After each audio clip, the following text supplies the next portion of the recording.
Assalamualaikum warahmatullahi wabarakatuh. Alhamdulillahirabbil alamin wassalatu wassalamu ala rasulihil amin wa ala alihi wa sahbihi ajma'in. Di dalam membicarakan berkenaan dengan beriman pada hari akhirat, ia bermula dengan kematian. Pepatah Arab menyebut al-mautu wahidu, ta'addadatil asbab wal mautu wahidu. Sebab kematian ini banyak. Man lam yamut bisayfi mata bighairihi. Barang siapa yang tak mati kerana pedang, dia akan mati juga dengan perkara yang lain. Dalam pepatah yang lain, orang Arab menyebut al-mautu babu wal kullu dakhiluhu. Mati seumpama sebuah pintu. Semua manusia pasti akan masuk ke pintu tersebut. Teruskan bersama-sama kami di Madrasah Akidah. Kita sambung perbincangan berkenaan dengan beriman dengan hari akhirat. La ilaha illallah Muhammadur Rasulullah. Asyhadu Asyhadu ala ala ilaha ilaha illallah illallah wa asyhadu wa asyhadu anna anna Muhammad Muhammad Rasulullah. Rasulullah. Alhamdulillah, terima kasih kepada para ibu-ibu, ayah-ayah, sahabat-sahabat kita, adik-adik, para remaja yang sentiasa setia bersama kami di Madrasah Akidah ini. Moga-moga dengan doa para penonton sekalian akan menambah lagi kekuatan pada kami untuk meneruskan perbincangan di Madrasah Akidah ini. Kita masih lagi berbincang dalam bab beriman kepada hari akhirat. Kita nak sambung lagi bahawa perjalanan menuju akhirat ia bermula dengan bila bermula? Perjalanan bermula dengan kematian. Perjalanan menuju ke akhirat bermula dengan kematian. Jadi semua nak pergi ke akhirat tak? Matilah cepat-cepat kalau nak pergi. Kan? Maknanya ini dari segi perjalanan kita. Ada orang menganggap kematian is the end. Kematian adalah berakhirnya segala-galanya. Tidak sekali-kali. Orang mukmin, orang Islam diajar bahawa kematian bukan pengakhiran. Berakhirnya seseorang sama ada di syurga ataupun di neraka. Itu kaedah kita. Itulah akidah kita. Kematian itu sebenarnya satu permulaan. Sebab itulah kehidupan kita ini adalah persiapan untuk kita bersiap pada saat kematian tersebut. Ada orang dia selalu pentingkan macam mana pak cik kamu mati? Mati bila? Mati malam Jumaat ke? Mati dalam masjid ke? Dia hanya fikir macam mana mati. Sepatutnya sedap penonton dikasih sekalian, kita kena mementingkan macam mana hidup. Macam mana kamu hidup, itulah yang akan menentukan macam mana kamu mati nanti. Kita jumpa orang mati dalam longkang. Jumpa mayat dia kat dalam longkang. Adakah kematian dia tu hina? Jumpa mayat dia dalam longkang, macam mana?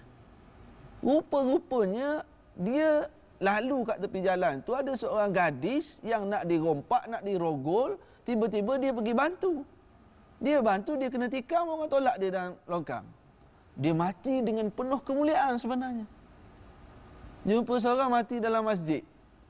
Rupanya nak pergi pecah tabung masjid. Nak lari-lari langgar tiang mati dalam masjid. Maka sebenarnya cara hidup kita yang penting. Macam mana kita meneruskan kehidupan di dunia ini. Itulah yang insya-Allah akan mempengaruhi keadaan kita masa mati nanti.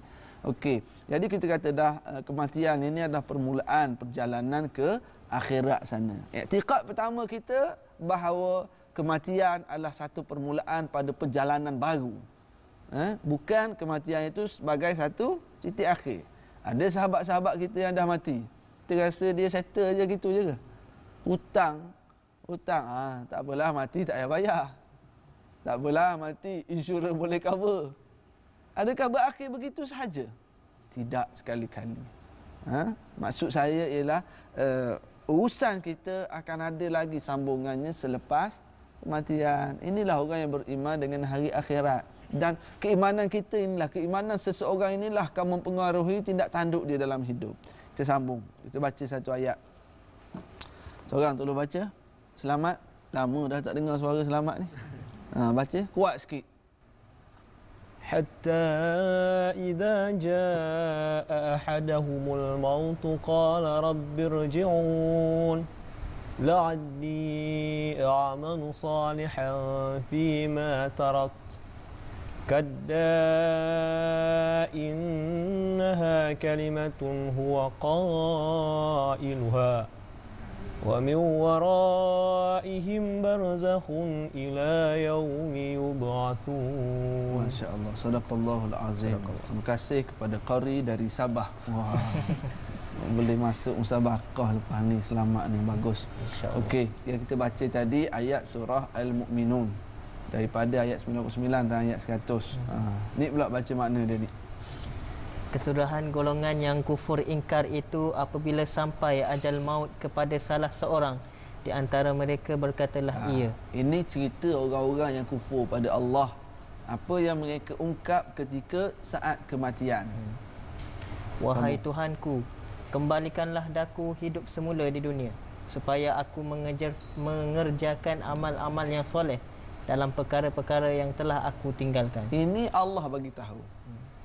Orang yang ingkar pada Allah masa nak mati, mereka akan ungkit, ya Allah, jangan mati lagi. Ya Allah, bagi 2 tahun lagi. Minta. Masa sakit nak mati tu, kalau aku boleh hidup lagi. Siapa bagi tahu? Bukan ustaz bagi tahu ni. Allah bagi tahu. Bahawa orang-orang yang ingkar di luar sana, di mana-mana mereka berada, mereka akan ungkap perkara ni. Dan yang lebih menggerunkan lagi, dalam surah Sajdah yang kita baca tiap-tiap pagi Jumaat, yang imam kita baca di masjid, walau tara idil mujrimuna nakisu ru'usihim inda rabbihim rabbana absarna wa sami'na farji'na na'mal salihan inna muqinun.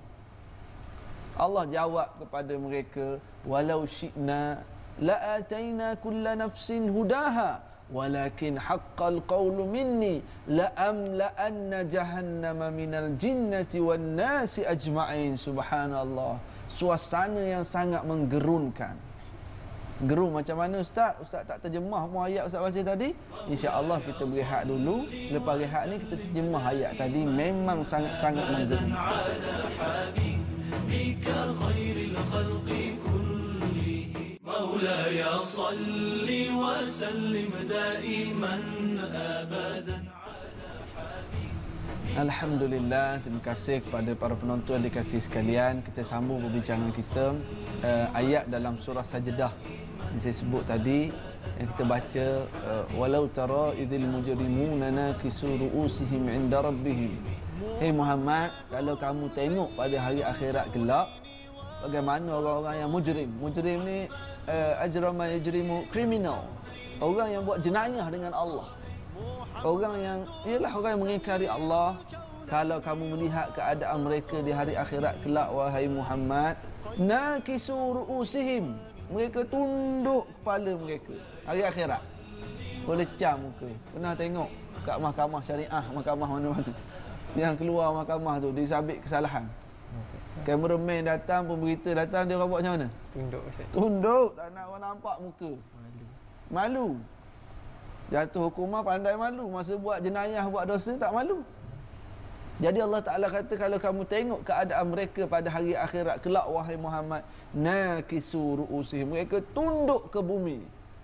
Lalu mereka berkata, Rabbana absarna wa sami'na farji'na. Ya Allah, kami nampak dah hari ini syurga neraka, kami dengar dah amarah-amarah Rasulmu, ajaran-ajaranmu, ya Allah, farji'na, tolong hantar balik kami ke dunia.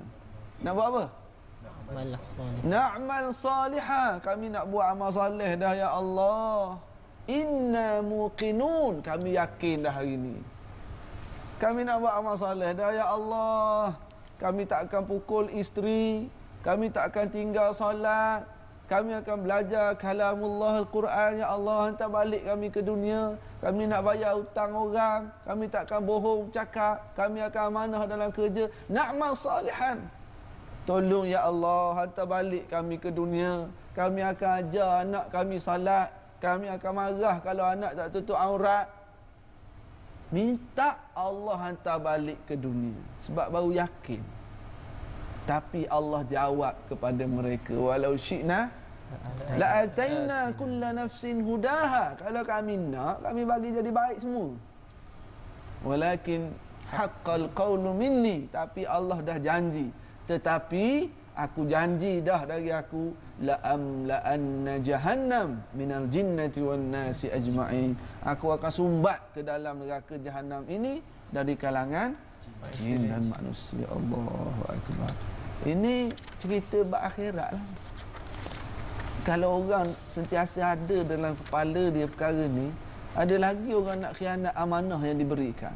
Ada lagi orang nak berbohong dalam perniagaan. Ada lagi orang nak khianat kat jiran dan sebagainya. Sebab mereka beriman betul-betul dengan adanya hari akhirat ini. Tadi Nik baca sampai kat mana? Cuba sambung sikit lagi. Supaya. Ni ungkapan. Jangan ambil supaya gitu lah. Tu wakah qobeh tu. Kita ambil ungkapan orang-orang kufur tadi, wahai Tuhanku. Sambung balik.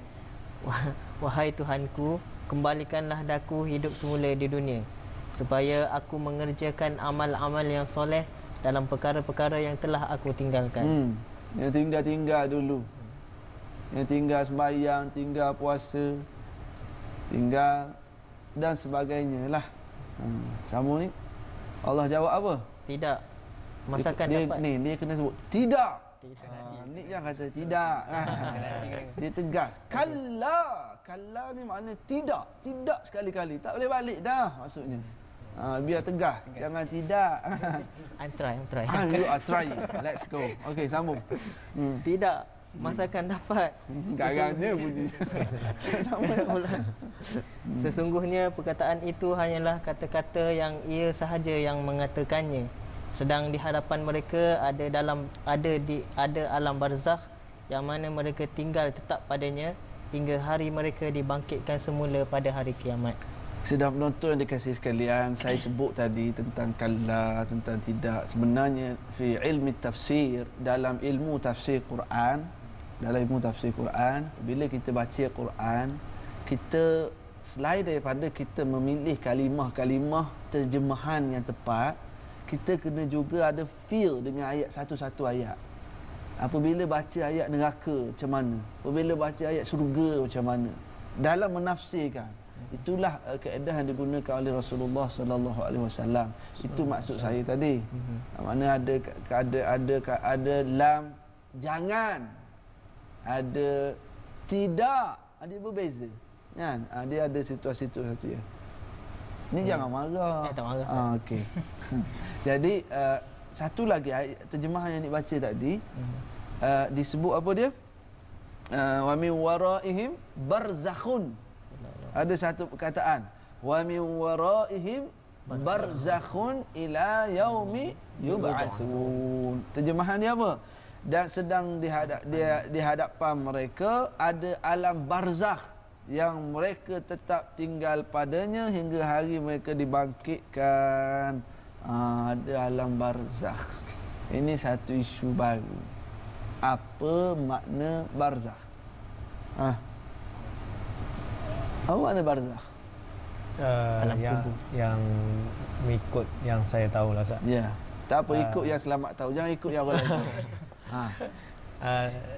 Said Awad ada pernah sebut dalam tafsirnya, Tafsir Al-Asas fi Tafsir.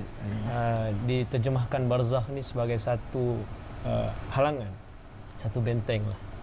Yang gitu. Ya. Satu halangan, satu benteng. Lagi? Barzakh ni satu alam yang mana kita, orang lain tak dapat nak masuk, orang yang hidup kat dunia ni tak dapat nak masuk melainkan kecuali dia mati, dan orang yang mati tu tak boleh nak keluar daripada alam. Ya. Okey. Dua-dua betul. Kan? Satu alam yang orang hidup tak boleh nak masuk, orang mati, orang yang dah mati tu dia tak boleh nak keluar dari alam tu. Itulah makna halangan tadi, hajizan mahjur. Hajiz. Barzakh ai hajiz. Barzakh maknanya penghadang, penghalang antara dua. Kalau dalam ayat, dalam ilmu oceanologi, dalam ilmu laut, ada ayat Quran yang menyebut bainahuma barzakhun la yabghiyan. Subhanallah, sadaqallah. Amat benarlah Allah Ta'ala menyebut bahawa di antara laut dengan laut ini ada barzakhun, ada penghalang antara laut dengan laut. Dalam ilmu oceanologi, memang perbezaan laut ni dari segi kandungan garam, dari segi jenis kehidupan, jenis haiwan dalam tu, dari segi warna dan sebagainya, memang antara laut dengan laut ini ada penghalang.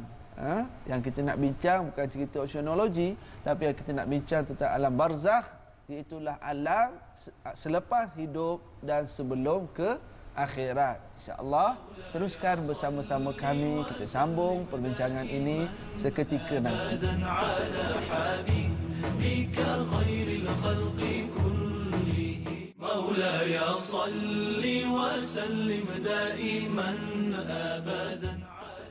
Alhamdulillah, kita sambung perbincangan kita berkenaan dengan beriman pada hari akhirat. Sebelum tu saya ingatkan kepada para penonton yang dikasihi sekalian, kita boleh bersilaturahim, kita boleh berkomunikasi, dipersilakan ke Facebook kami di www.facebook.com/madrasah-al-hijrah. Ada soalan, ada komen dan sebagainya, dipersilakan. Itulah tujuan kami mewujudkan akaun Facebook ini. Kita sambung bincang kita berkenaan dengan apa tadi? Alam barzakh. Satu alam sebenarnya. Satu alam. Iaitulah barzakh. Dalam ayat yang kita baca tadi daripada surah Mukminun, Allah Ta'ala menyebut wa min waraihim barzakhun ila yaumil yub'atsun. Seseorang yang mati, mereka masuk ke alam lain. Mereka masuk ke alam kubur yang disebut sebagai alam barzakh. Ada yang pernah pergi dah alam barzakh? Tak pernah. Belum lagi Ustaz, insya-Allah. Belum lagi. Akan datang. Apa yang berlaku di alam barzakh sana, tak pernah ada orang balik cerita. Tetapi kita yakin kerana ini diceritakan oleh Allah, Nabi Muhammad sallallahu alaihi wasallam dan oleh Allah Subhanahu wa taala. Walaupun ada orang pelekeh dia kata, cerita-cerita buat dalam kubur ni, ada dah ke orang mati hidup balik cerita? Never, tak ada. Tetapi kerana kita yakin, ini diberitahu daripada As-Sadiqul Masduq, daripada Nabi Muhammad sallallahu alaihi wasallam. Dan perkara ini bukan perkara untuk dimain-mainkan. Dan persoalan memperlekeh perkara alam kubur, alam akhirat, inilah ungkapan orang-orang musyrikin Mekah ketika memperlekeh Nabi Muhammad sallallahu alaihi wasallam, menyebut tentang kebangkitan, dia tidak dan sebagainya. Jadi alam barzakh ni maknanya alam apa? Alam antara selepas kita mati sehinggalah dibangkitkan dari kubur. Itu dipanggil alam barzakh. Apa yang berlaku ketika itu, ada beberapa perkara yang disebut dalam nas daripada Al-Quran, daripada hadis. Dan penonton yang dikasihi sekalian, perkara gaib ini, perkara dalam kubur, selepas kubur, yang ni la ijtihad, tidak boleh nak ijtihad. Perkara ni kita kena rujuk kepada hadis Nabi dan ayat-ayat Al-Quran. Ulama tak boleh nak ijtihad. Kalau dalam kubur ni begini. Dia memang sebab perkara gaib ini. Disebut oleh seorang pembantu Sayyidina Uthman bin Affan. Dia cerita bahawa Sayyidina Uthman apabila lalu di kawasan kubur, Sayyidina Uthman ni menangis. Sayyidina Uthman kalau lalu ke kawasan kubur, dia menangis sehingga basah janggutnya. Ya Allah. Ini keadaan para sahabat, hati mereka lalu kubur sampai basah janggut. Ada yang para sahabat Nabi bangun tengah malam menangis, tahajud, beristighfar sehingga basah janggut-janggut mereka. Masya Allah. Kita bangun malam basah juga janggut, eliobasi. Para sahabat mereka sampai macam Sayyidina Uthman kalau lalu ke kawasan kubur, tengok kubur tu dia jadi menangis. Allahu Akbar. Kenapa? Kita mungkin juga lalu menangis sebab suami meninggal dalam kubur tu. Kita juga menangis sebab yang mati itu mak kita, ayah kita. Kita sedih lah. Tapi Sayyidina Osman ni mana-mana kubur. Mana-mana kubur yang dia jumpa, dia lalui, dia akan menangis. Lalu pembantu dia bernama Hani ini bertanya, "Wahai Osman, apabila disebut syurga neraka, kamu tak menangis?" Dia cerita tentang syurga neraka. Tapi bila lalu kawasan kubur, kenapa menangis? Lalu Sayyidina Osman menjawab, "Aku pernah mendengar Rasulullah sallallahu alaihi wasallam bersabda, Innal qabra awwalu manzilin min manazilil akhirah, fa in naja minhu fama ba'dahu aisaru min, wa in lam yanju minhu fama ba'dahu ashaddu minhu." Kata Sayyidina Osman, aku pernah mendengar Rasulullah sallallahu alaihi wasallam bersabda, kubur ni sebenarnya tempat persinggahan pertama daripada tempat-tempat persinggahan di alam akhirat. Apabila seseorang itu selamat, terlepas, settle urusan kat kubur, maknanya selepas itu okeylah, line clear lah. Tetapi apabila seseorang itu dikubur bermasalah, lepas tu lagi berat kena. Allahu akbar. Layaklah Sayyidina Osman nak menangisi, dan itulah yang sepatutnya kita fikir. Kita fikir bila tengok kubur, kita inilah hadis yang dibaca oleh Sayyidina Osman tadi yang menyatakan bahawa kubur ni adalah persinggahan yang pertama daripada alam akhirat. Kalau selamat masa kubur, selamatlah seterusnya. Berat masa kubur, lepas tu lagi berat. Ada orang menangis kematian isteri, kematian suami, dia menangis 2-3 hari tu je, menangis sebab sedih. Betul lah sedih, tapi bab kubur ini juga Rasulullah kata, "Aktsiru min zikri hadhimil ladzat." Banyakkah kamu kena ingat perkara yang menghancurkan kelazatan. Apa dia? Ya'nil maut, tentang kematian. Dan menziarahi kubur ni memang wa kafa bil mauti wa'idha. Cukuplah kematian itu sebagai satu peringatan. Ini keadaan Sayyidina Uthman radhiyallahu anhu yang berkait dengan kubur, kerana dia faham ini salah persinggahan pertama dengan ke alam akhirat. Dalam ayat yang lain, ayat ni selalu kita dengar, kullu nafsin dha'iqatul maut wa innama tuwaffawna ujurahum yawmal qiyamah faman zuhziha 'anil nar wa udkhilal jannah faqad faz wa mal hayatud dunya illa mata'ul ghurur. Ni yang saya sebut ni, Syafiq. Ini yang saya kata tadi, nak tengok spek orang berjaya dengan orang gagal. Ayat ni cerita. Kat mana? Baca. Selamat. Tiap-tiap yang bernyawa akan merasai mati. Ya. Dan bahawasanya pada hari kiamat sahajalah akan disempurnakan balasan kamu. Hari kiamat. Setiap yang hidup pasti akan mati. Siapa tak mati? Semua. Siapa tak mati? Siapa orang yang paling kaya atas muka bumi ni? Orang yang paling hebat, semua mati. Kullu ni maknanya everyone. Setiap orang pasti akan mati. Tak ada orang tak mati, semua bakal mati. Yang akan kekal hanyalah Allah Subhanahu wa taala. Dan bahawasanya pada hari kiamat kelak akan ada pembalasan untuk manusia. Ayat ni sebut lagi tentang kiamat. Siapa yang dijauhkan dari neraka dan dimasukkan ke syurga, faqad faz. Inilah orang yang berjaya. Apa berjaya? Berjaya ni kat mana? Tak masuk neraka, masuk syurga. Itulah orang yang berjaya. Itulah wawasan akhirat orang-orang mukmin. Itulah kemuncak dan wawasan orang yang beriman kepada Allah Subhanahu wa taala, iaitulah terselamat dari neraka dan dimasukkan ke syurga oleh Allah Subhanahu wa taala. Sekadar ini pertemuan kita. Moga dipanjangkan umur, bertemu lagi dalam episod-episod akan datang. Akidah, asas kesatuan ummah. La ilaha illallah Muhammadur Rasulullah.